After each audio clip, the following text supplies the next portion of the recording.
চলছেই চলবে বন্দে মাতরম। শ্রমিক কংগ্রেস জিন্দাবাদ। সমকট বাতিল করতে হবে।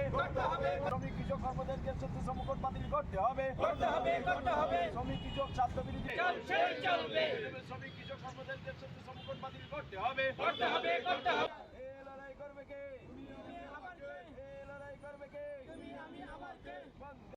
আজকের বিক্ষোভ কর্মসূচির মূল কারণ হলো যে শ্রম কোড চালু হয়েছিল আজকে 1 বছর হয়েছে। সেই দিনটা সব ট্রেড ইউনিয়ন মিলে এই দিনটাকে আজকে আমরা কালো দিবস হিসাবে পালন করছি।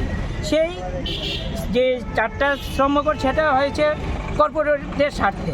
আমরা চাই যে শ্রম কোড আগে যে 29টা ছিল সেই ধারাতেই যেন থাকে। তার সারা দেশের ট্রেড ইউনিয়নের অঙ্গ হিসাবে আজকে আমাদের এই কর্মসূচি। আপনার পরিচয়? আমার নাম শান্তনু পাল, অল ত্রিপুরা অসংগঠিত শ্রমিক কংগ্রেসের চেয়ারম্যান।